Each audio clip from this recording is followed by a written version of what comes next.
A'udzubillahi minasyaitonirrajim. Bismillahirrahmanirrahim. Allahumma shrahli sodri wa yassirli amri wahlul 'uqdatam min lisani yafqahu qawli.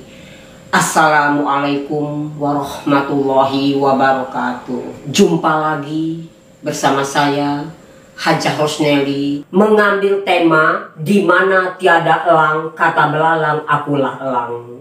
Kisah ini berawal dari seorang pemuda yang bernama Hasan.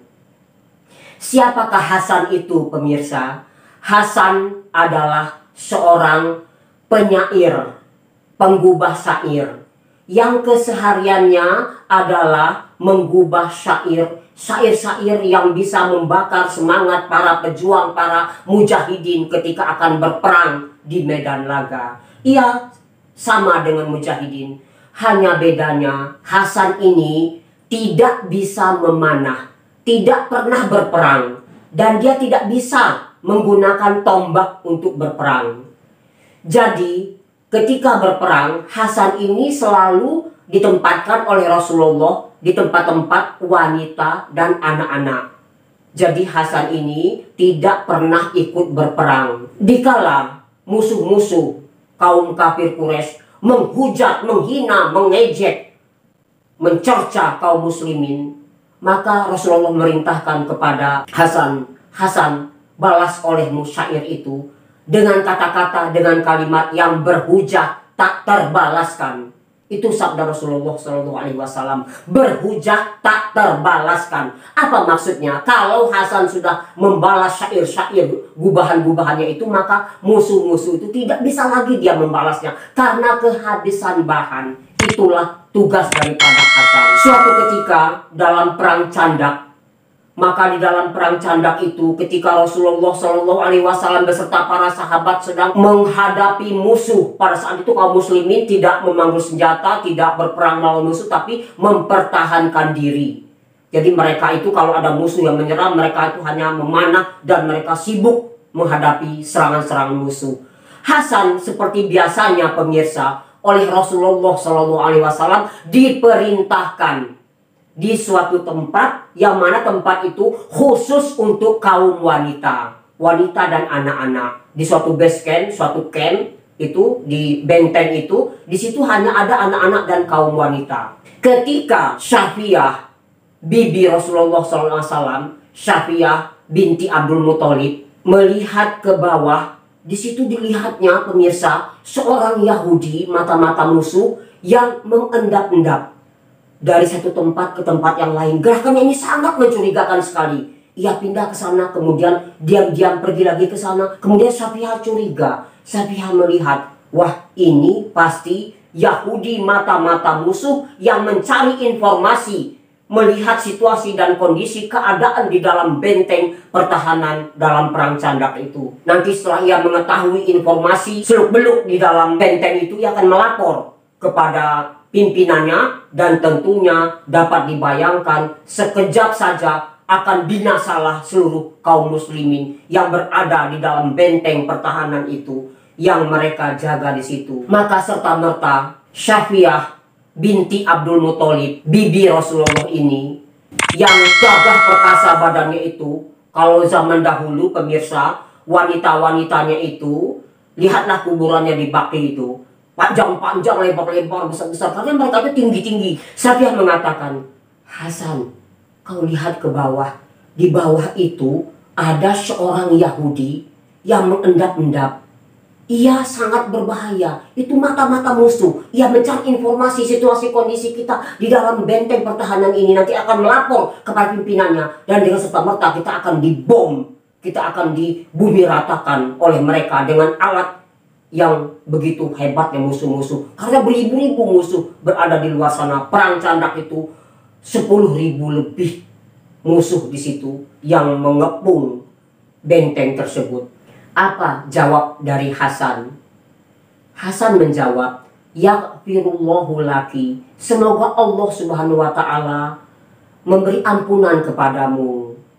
"Yabnata," wahai anak Abdul Muthalib, wahai anak Abdul Muthalib, "Wallahi, demi Allah, lakot syarafta, telah engkau ketahui ma'ana, bahwasanya saya ini bisohibi haza.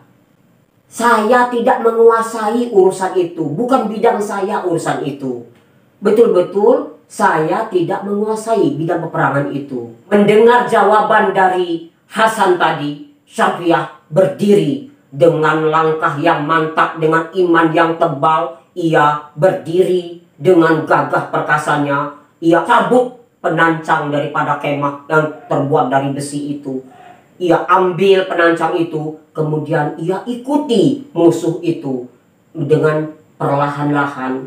Ia ikuti musuh itu. Kebetulan pada saat itu pemirsa, situasi betul-betul sangat menguntungkan bagi Syafiah karena hening, sunyi mencekam, gelap gulita. Jadi dengan perlahan-lahan Syafiah mengikuti, di mana Yahudi ini tidak mengetahui bahwasanya ada orang yang mengikutinya. Setelah dekat, dengan serta-merta Syafiah memukul kepala Yahudi itu. Prak! Dengan sekuat tenaganya, tersungkurlah Yahudi tadi.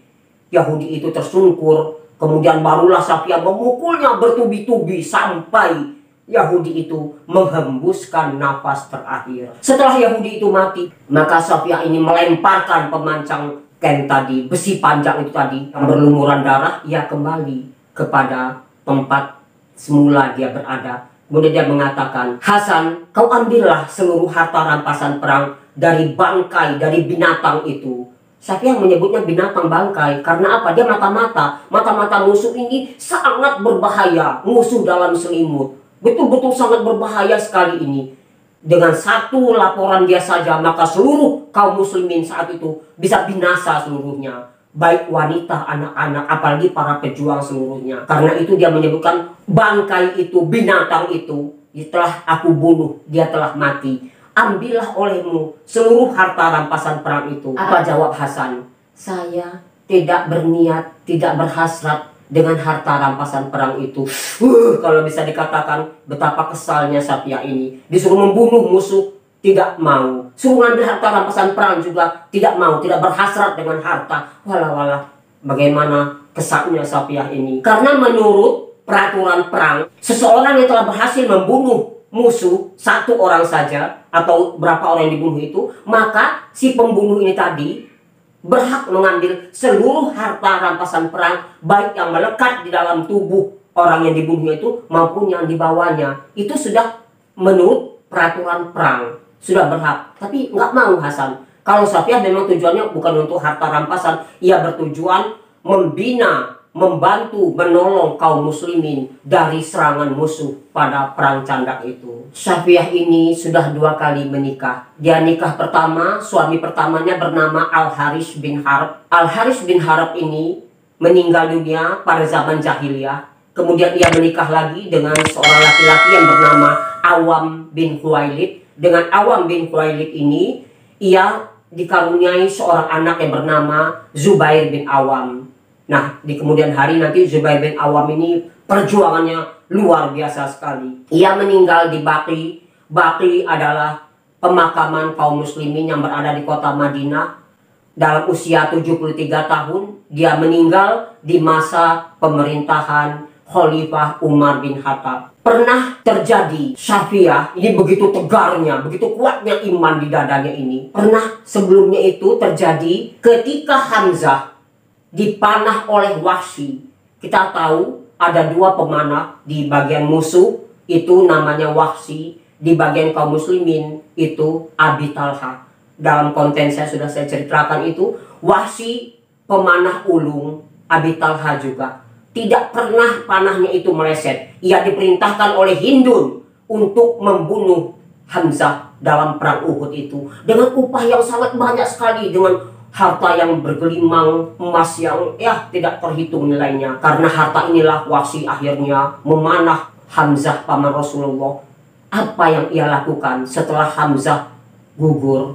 Ia belah perutnya, ia ambil jantung dan hatinya itu, ia iris-iris, perintah daripada Hindun. Namun Syafiah sudah diperintahkan oleh Rasulullah melalui anaknya Zubair bin Awam. Wahai Zubair bin Awam, sabda Rasulullah SAW, katakan kepada ibumu Syafiah agar tidak melihat jasad jenazah daripada saudaranya yang bernama Hamzah, dia tidak akan kuat.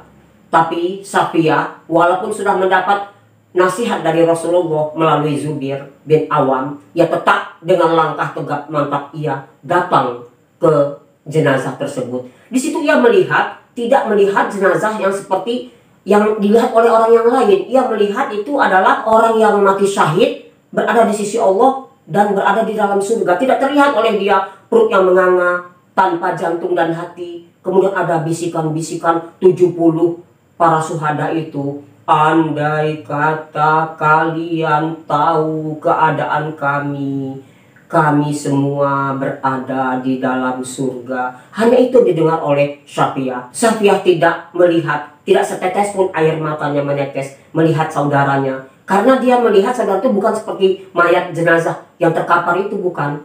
Jadi perjuangan Safiyah ini ketika ia melihat saudaranya tadi Hamzah, itu ia tegar dan ia juga telah menyelamatkan seluruh kaum muslimin dan muslimat. Sini saya mengkorelasikan, menghubungkan sedikit dengan kisah yang terjadi di Laut Aru. Jadi kalau orang itu berjasa terhadap seluruh kaum muslimin dan muslimat, kalau ini berjasa adalah Komodor Yosudarso. Pada waktu itu Komodor Yosudarso berada di dalam kapal perang, 3 kapal perang, Ri Macan Tutul, Ri Macan Kumbang, Ri Harimau. Ri Macan Tutul ini nahodanya adalah Kapten Wiratno. Melihat posisi yang demikian, musuh sudah menembakkan peluru suar. Peluru suar ditembakkan oleh musuh, oleh Belanda, sehingga posisi ketiga kapal perang kita, Ri Macan Tutul, Ri Harimau, dan Ri Macan Kumbang ini terlihat jelas oleh musuh. Seketika itu juga akan dibumi hanguskan, akan dibumi ratakan, akan dibom. Pada saat itulah Kapten Wiratno tadi yang mengambil itu.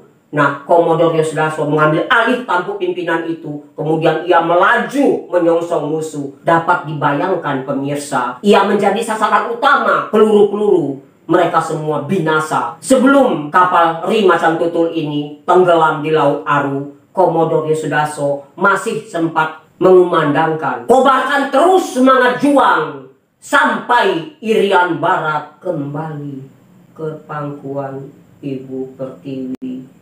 Tenggelamlah Ri Macan Tutul tadi.